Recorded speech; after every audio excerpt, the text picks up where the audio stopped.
আচ্ছা, এবার লেখা। লেখা থেকে আমরা যখন যোগ করব তখন যোগ করে দেব। মনে করি, বিশেষ নির্বাচন দিয়েও লেখা যায় বিশেষ নির্বাচন। আর নির্বাচন লেখার সময় যেন আকার না পড়ে, নির্বাচন না কিন্তু নির্বাচন। নির্বাচন। মনে করি ও কেন্দ্র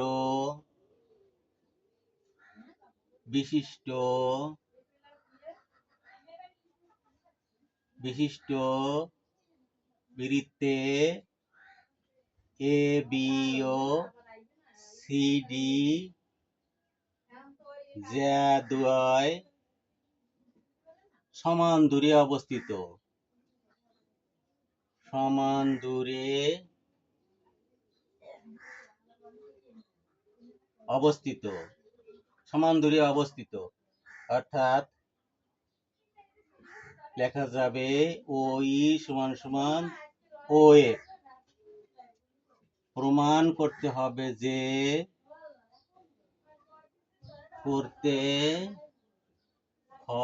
যে এ বি সমান সমান সিডি। প্রমাণ করতে হবে যে এ বি সমান সমান সিডি। অঙ্কন।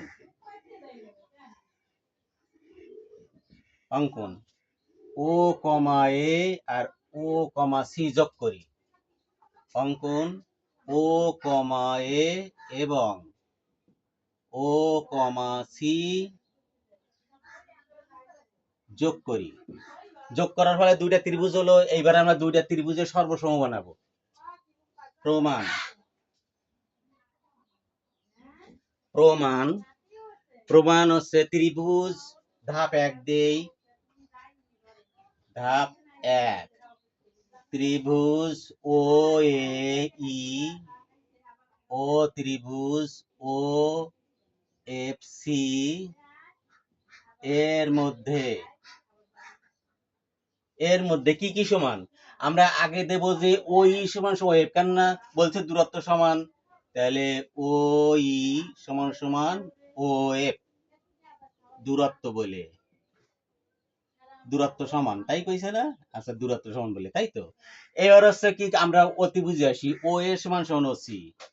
ও এ সমান সমান ও সি। আর একটা জিনিস খেয়াল রাখতে হবে, যদি ত্রিভুজের এই বাহু আগে ধরো তাহলে এইটা পরে, তাহলে আবার এইখানে আগে আসতে হবে, এইখানে পরে, আগে এইখানে কোণে আসতে হবে, এইখানে পরে। এই জিনিসটা খেয়াল রাখতে হবে।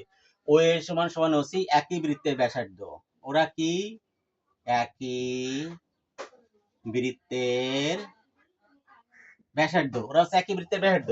আচ্ছা, এই যে দূরত্ব, আমরা বলছি কি দূরত্ব আর লম্ব এক জিনিস, উচ্চতা এক জিনিস, তাহলে এই কোণটা পাবো এবার সমকোণ।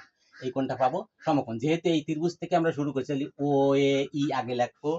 ও ই এ কোণ সমান সমান ও এফ সি কোণ। ও এফ সি কোণ। এইখানে সিম্পল করে লেখা যাবে কথাটা সমকোণ। সমকোণ বলে এরা সমান।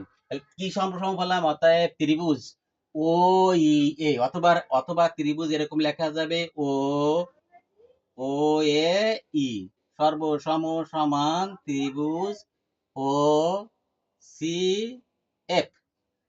ত্রিভুজ ও সি এফ সর্বসম সমান। আচ্ছা, সর্বসম সমান যদি হয় তাহলে অতএব এই সমান সমান সি এফ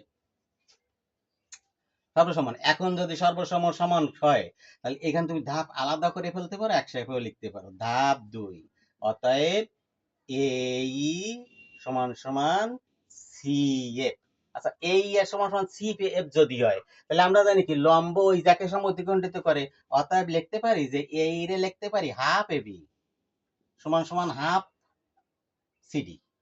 এইখানে কথাটা লেখো লম্ব বা দূরত্ব। দূরত্ব আর এক না লম্ব। ওই জ্যাকে সমদ্বিখণ্ডিত করে। এই কথাটা মেইন করে লিখবো, সমদ্বিখণ্ডিত করে। অতএব সমদ্বিখণ্ডিত করে, এ বির অর্ধেক হচ্ছে হাফ এ বি, তাহলে এইটা হচ্ছে হাফ এ বি। হাফ এ বির অর্ধেক হচ্ছে হাফ সিডির অর্ধেক হচ্ছে সি এফ।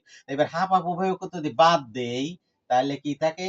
এ বি সমান সমান সিডি। এ বি সমান সমান প্রমাণ করতে হবে যে এ বি সমান সমান সিডি লিখছিলাম, তাহলে এখানে লিখতে পারি প্রমাণিত। অথবা আবার ব্যাখ্যা করে লিখতে পারি, হাতে যদি সময় থাকে, যে বৃত্তের কেন্দ্র থেকে সমুদ্রবর্তী জ্যা সকল পরস্পর সমান। প্রমাণিত। এই কথাটাও লিখতে পারি, না লিখে এ বি সমান সিডি প্রমাণিত, কারণ এখানে লিখে আসছি এ বি সমান সমান সি দেখাইতে হবে, এ বি সমান সমান সিডি দেখে আসছি, অর্থাৎ বইটির সাথে মিলে গেলে হবে। আর যদি আরো অতিরিক্ত বাংলা করে লিখতে পারে যে অতএব বৃত্তের ওই কথাটা, বৃত্তের কেন্দ্র থেকে সমুদ্রবর্তী, কেন্দ্র থেকে সমুদ্রবর্তী যে সকল পরস্পর সমান, না লিখলে চলে, এখানে প্রমাণিত লিখলেও চলে। এখন এইটা 5 মিনিট 20 সেকেন্ড, তাহলে একটু সংক্ষেপে দেখাই দিই এবার যে প্রথমে কি করতে হবে, যে এইখানের বিশিষ্ট মনে করি ও কেন্দ্র বিশিষ্ট বৃত্তে এবিসিডি দূরের সমান দূরে অবস্থিত, অর্থাৎ ওই সমান ওয়েব, ওই সমান ওয়েব প্রমাণ করতে হবে এবি সমান সমান সিডি। প্রমাণ ধাপ 1, প্রথমে ত্রিভুজ ধরবো, ত্রিভুজ ও ই এ আর ত্রিভুজ ও এফ সি, অথবা এইভাবে ঘুরাই বলতে পারো ও এ ই আর ও সি এফ। ত্রিভুজ বেলার বেলায় যে কোনো 3 অক্ষরে 1 অক্ষর আগে আসলে হবে, কিন্তু কোন বেলার বেলায় যে কোন পড়বে ওই কোনটা মাঝে থাকতে হবে। এখন হচ্ছে যে এই দুটোর মধ্যে ও ই সমান সমান ও এফ দেওয়া আছে, ও এ সমান সমান ও সি হচ্ছে কি একই বৃত্তের ব্যাসার্ধ, আর যেই দূরত্ব আছে সেই তাকে সমকোণ পাওয়া যায়, লম্ব আর দূরত্ব উচ্চতা এক জিনিস, অর্থাৎ ওই এ কোণ সমান সমান ওই এর সি কোণ। ত্রিভুজ দ্বয় সর্বসম, সর্বসম হলে এই সমান সমান সি এফ, আবার এইটা কি হাফ এবি, কারণ কি ওই লম্ব ওই যাকে সমদ্বিখণ্ডী করে, তাহলে হাফ এবি হচ্ছে এই, তাহলে এই সমান সমান হাফ এবি, আর সিএফ হচ্ছে সিএফ হচ্ছে হাফ সিডি, তাহলে সিএফ হচ্ছে হাফ সিডি, কারণ লম্ব ওই যাকে সমদ্বিখণ্ডী করে, অর্থাৎ হাফ অফ বাদ দিলে এবি সমান সিডি প্রমাণিত। এখানে বেশি হয়ে যাচ্ছে এবার।